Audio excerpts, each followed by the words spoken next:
Welcome back to the channel. My name is Brad and this is Supercoach Pro. Today we are doing Hump Day Live Q&A. Unfortunately, Ghost can't make it tonight. He's got some problems with electricity at home, power blackout wherever he is in Vic.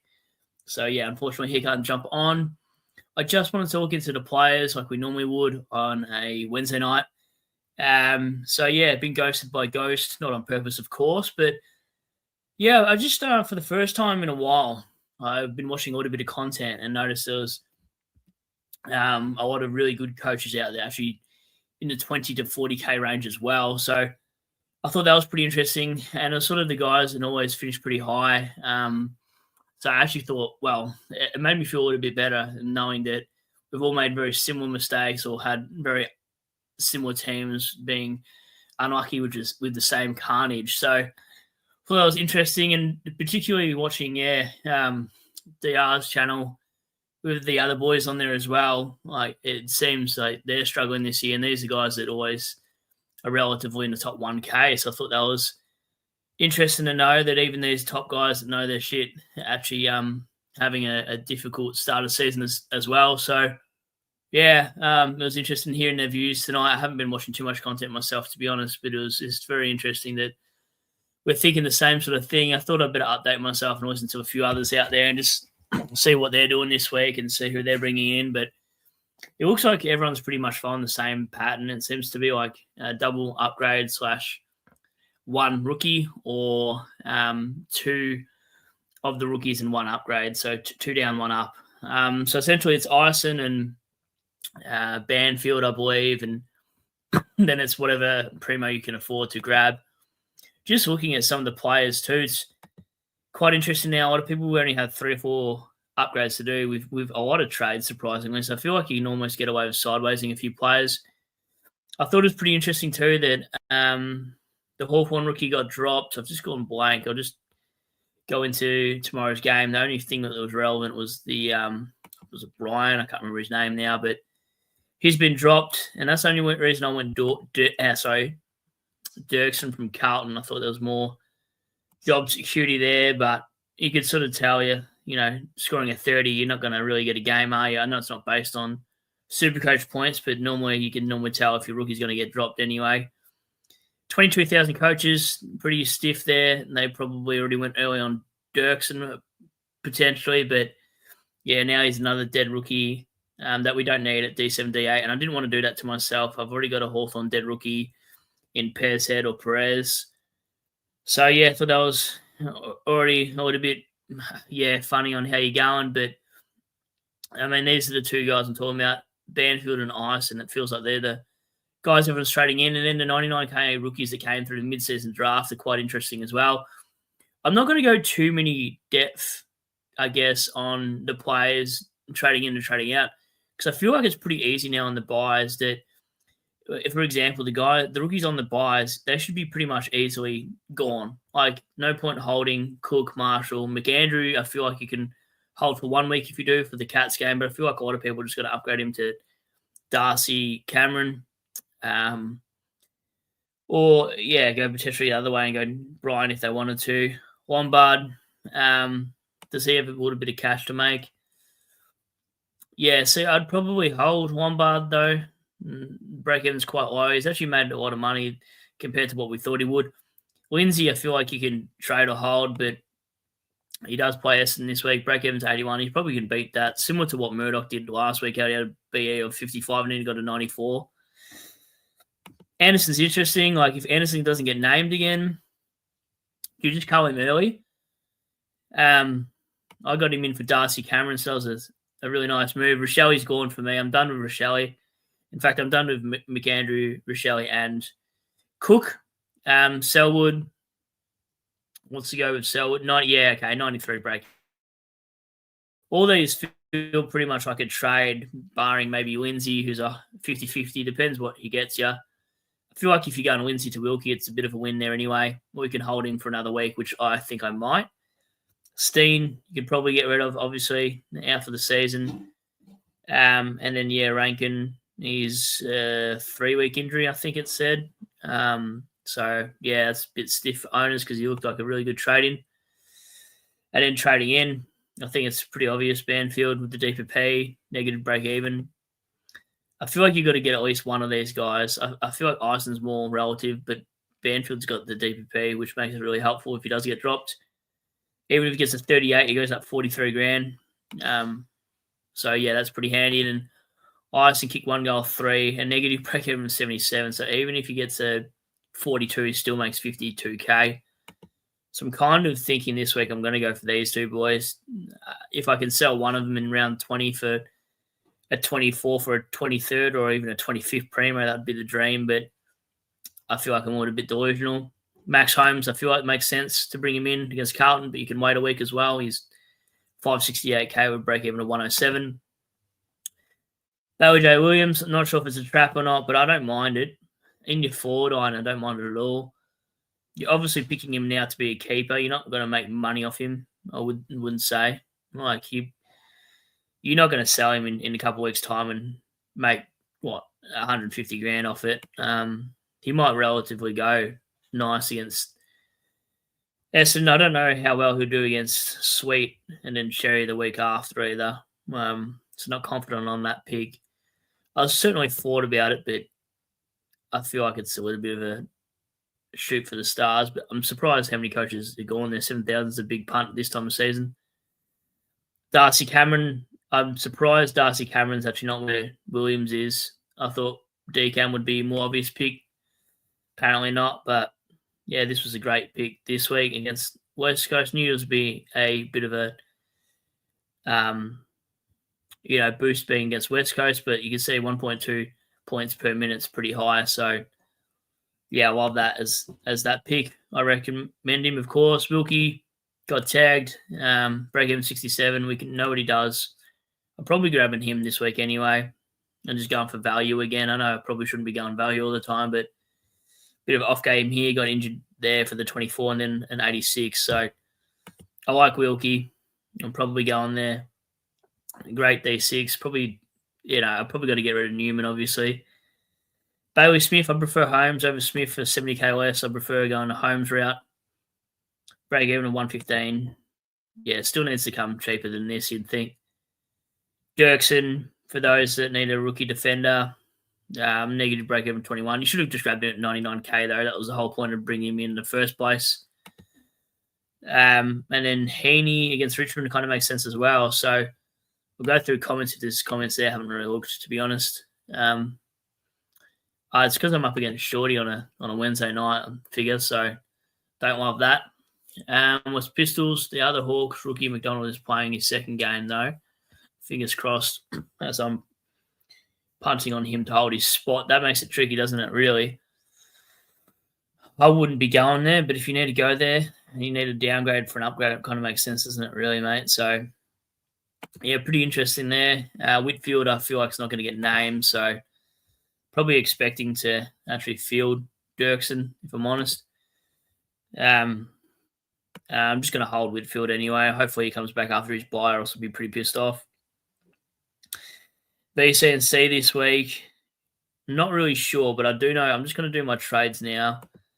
I can't see them changing. Like Sunday night I was looking at 2 primos. Now I'm just looking at two rookies instead.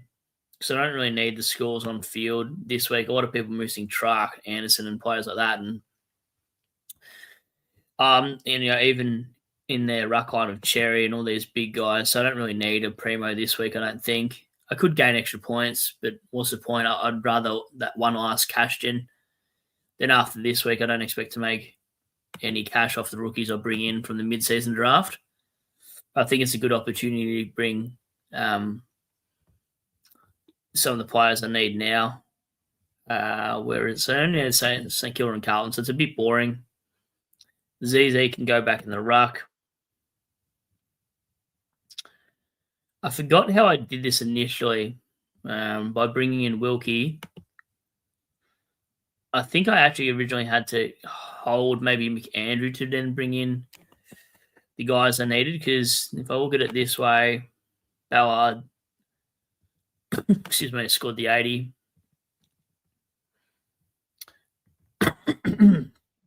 And then I've got to get a forwards. I don't really want to miss Oh, no, I can do this with all those players.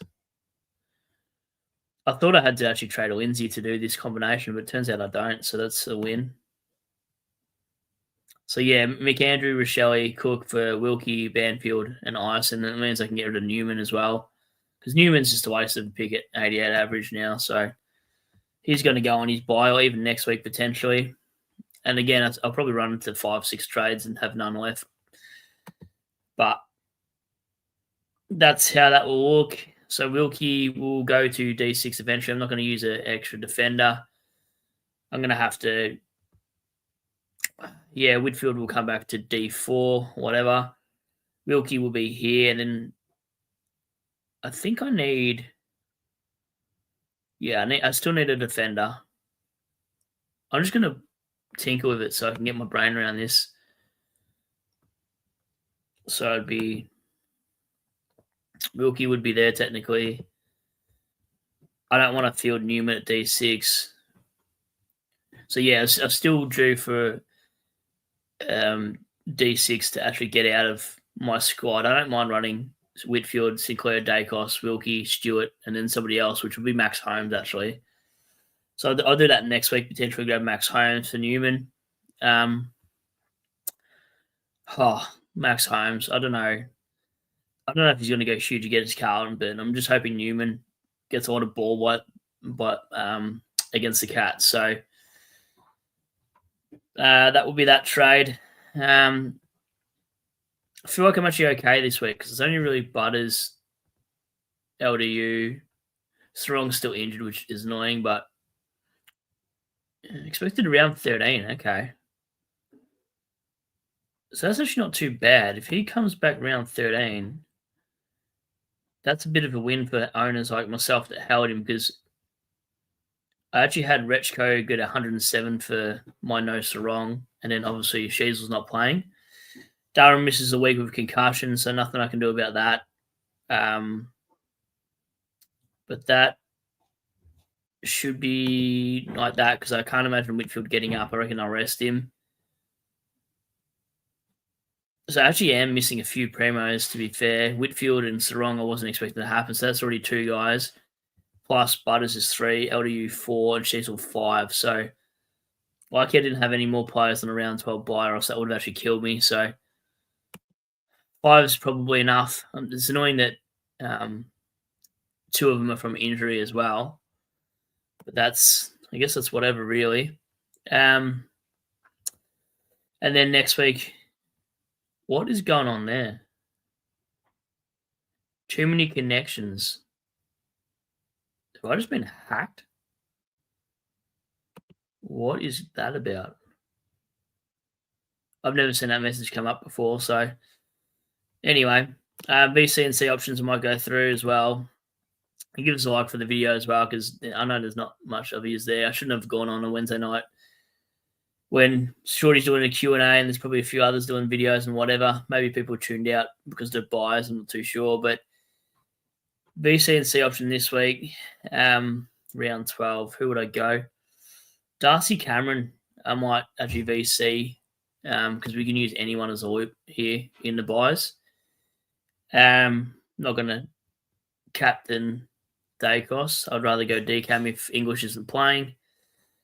Essendon, I don't got any Essendon backup players, so that's annoying. And I'm not ballsy enough to see Lindsay or anyone like that. Could captain Oliver. Could VC. That would be a bit of a pod. VC and C this week. Cameron into Oliver. I don't love Tom Stewart. Who does Sinclair play? Sinclair plays Hawthorn. I don't want that. McCluggage we can't trust. Walsh against Cats probably gets tagged. Jackson, even a VC on Jackson wouldn't be the worst. VC Jackson into Cameron. Like we probably think Jackson's going to do well anyway. What else do I like around the field? Yeah, either Jackson into Cameron or Cameron into Oliver. I'm not too sure what's a better combination, to be honest. Yeah, I think that's it. Really, between those three players, I'm going to have to work out who's a better combination. So what has Oliver done against Melbourne, I guess? Against Melbourne, oh, well, it's the first time he's played Melbourne, isn't it? He might have a big game, actually, playing his old mob. He might actually get really pissed off. Yeah, I think I might do that. I think I might just BC Cameron and then confidently just captain Oliver, knowing he's probably going to go nuts.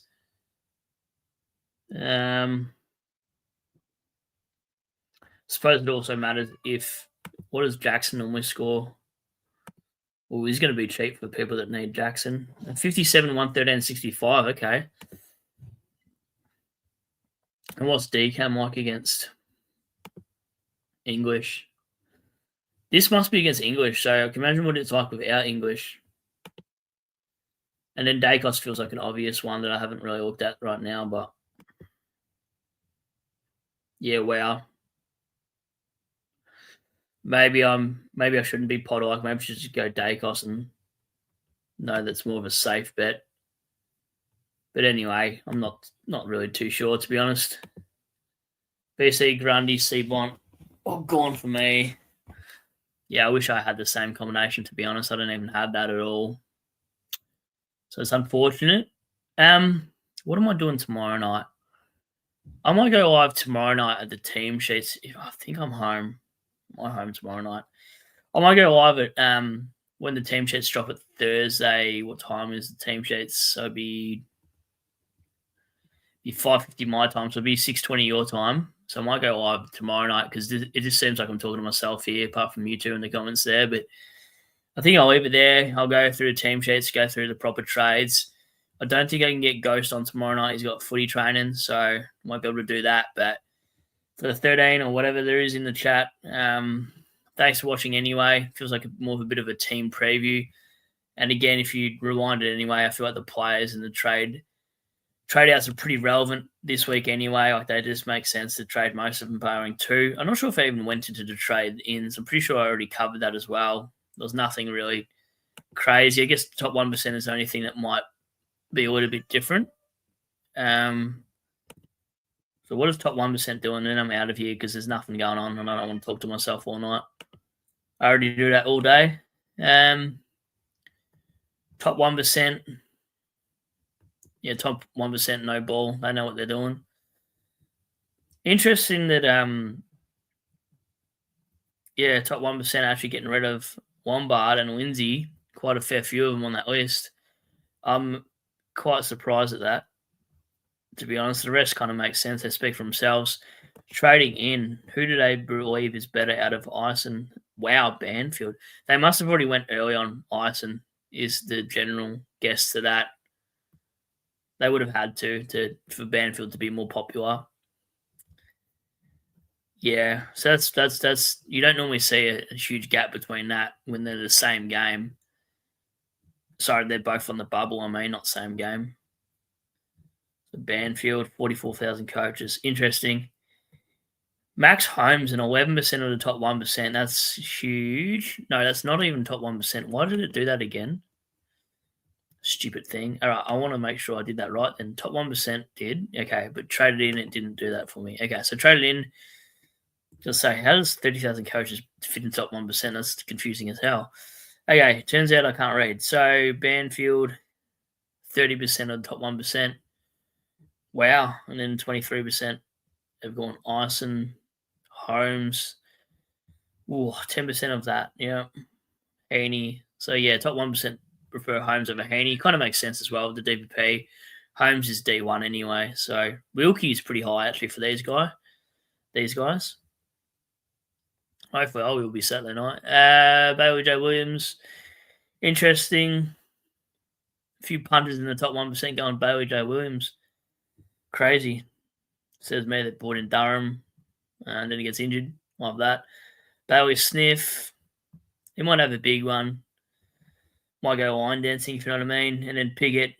Piggott's so annoying right now. He's been so good, and in the last couple of weeks he's been poor. Dacos. I can't believe Dacos has gotten to this price. And then Decam.